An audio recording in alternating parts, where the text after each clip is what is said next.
What's up everybody, Kinetic here and welcome back to Diablo 3. This is a continuation right after where I left off with the introduction video for the challenge builds, and now I'm going to go into greater detail with the Demon Hunter, with the gear, the skills, the runes, the passives, and all that stuff. You've seen it pretty much already in action. I will demonstrate it some more, but let's actually now go in depth and take a look at exactly what's behind the curtains, or what's under the hood here. We've got Marked for Death with the rune Valley of Death. What Marked of Death does, of course, is marks an enemy to take additional damage from attacks. This is part of the way that you're going to help Lyndon, who is the recommended follower for this build, to deal out damage to the targets. Of course, you know, your sentries are also going to benefit from this as well.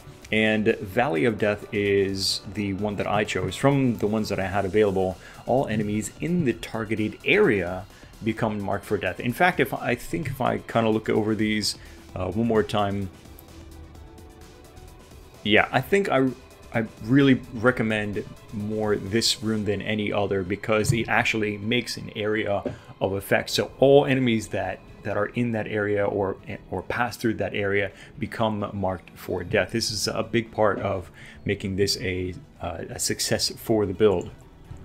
Vault, as you saw, helps you to drag through your Demon Hunter through all of the damage, through the traps, through the marked for death area of effect, and to keep you alive, which is obviously very important. This build is all about kiting, whereas before the Demon Hunter was really focused on not really kiting so much. I mean, perhaps at higher levels, yeah, there's a lot more kiting involved, but now it's pretty much all kiting, because like I said, you can't even shoot a single shot. With Vault, tumble acrobatically to avoid attacks, and Rattling Roll is the rune that I recommend because it allows you to knock back and stun enemies while you are making your way through them. Or sorry, when you land. So where you land, actually, I think as you're passing through as well, those enemies get knocked back and perhaps stunned where you land. So there's that. Sentry is your damage. This is the only thing that is actually making this really possible, and is really the perfect, the ideal skill that really, I think, fits perfectly with my idea for this challenge build. Summon a turret, you guys saw it, that shoots automatically at nearby enemies, and we have Vigilant Watcher, which reduces the cooldown of the sentry. Very good, because you want to try and set up multiple sentries as quickly as possible. And I'll go ahead and show you the passive that I'm using that makes this really good for using sentries. We've got Custom Engineering. The duration of your caltraps, Marked for Death, Spike Traps, and Sentry is increased by 100%. That's not even a trifecta, that's a quadfecta or something like that. That is absolutely awesome. The perfect passive for this build, because we have caltraps, Marked for Death, Spike Trap, and Sentry. It's absolutely awesome. And to top it all off, increase the maximum number of sentries to 3 instead of 2, and Spike Traps to 6. Now, the Spike Trap thing is kind of cool, but really the huge benefit is being able to put down 3 sentries, and with your reduced cooldown, you won't have a problem putting down 3 sentries in a fairly short amount of time. Spike Trap, a deadly trap that explodes on contact once armed, and I've chosen Echoing Blast because you place a poison trap with multiple charges. So multiple charges means that it won't just be triggered once, but it will be triggered multiple times by however many enemies pass over that trap. And that's really good because, like I said, we're going to be circling and passing through the battlefield with your Vault and with your smokescreen. I keep wanting to call it shadow form, but it's smokescreen that we are using. You're going to use smokescreen to save your ass, Vault to save your ass, which of course vanish from sight for a limited time, and lingering fog increase the duration of smokescreen, because it's not I mean, it used to be better. I think they nerfed it, but yeah, it's no good to have a smokescreen that makes you disappear but almost practically reappear instantly. Smokescreen is really good. Caltraps is going to be that thing because you're probably going to be chased. You're going, like I said, to be kiting them around. Caltraps is going to place a trap that slows enemies. So if they start chasing you behind you, especially those rare guys, you're going to start wanting to pop caltraps. And we've got Jagged Spikes, which can damage enemies. So as they pass through it, they will be slowed and they will be damaged. I can't think of any other runes, I guess, that would be just as good as this, but you could, if you find yourself really struggling with discipline, reduce the discipline cost, and if it's not slowing them down enough, then maybe increase the slowing effect. I mean, you could play, I think, with these runes and you know, kind of tailor these, customize for the caltrops a little bit more.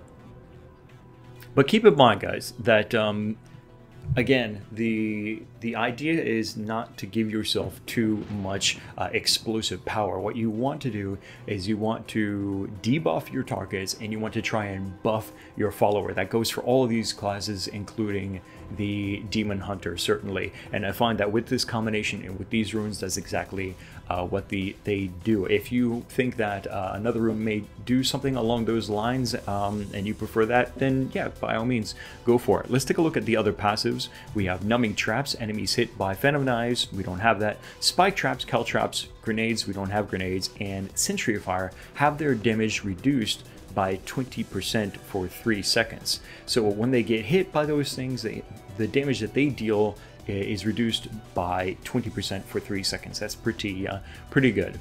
And Call of the Weak, damage against slowed enemies increased by 15%. This is a really nice synergy with the Caltrops because we are slowing them down with the Caltrops, and as soon as they run through there, they're going to start taking an additional 15% damage from Linden and from the Spike Traps, and definitely from the Sentries.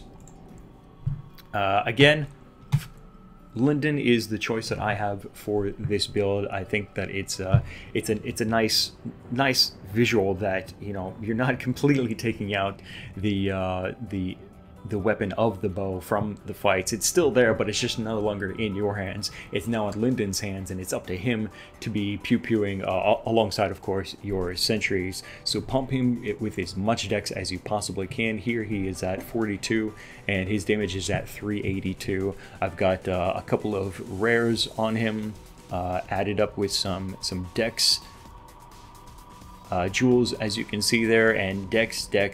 Except for this one. This one I probably should have upgraded and maybe gave him maybe a dex bow or something like that, because plus 39 life after each kill is garbage. But yeah, try to give them at least blues with dex, if not rares with dex. And for yourself, you know, try to keep it modest. Like I said, if you happen to already be 60 and you want to try out these builds, then take off your legendaries.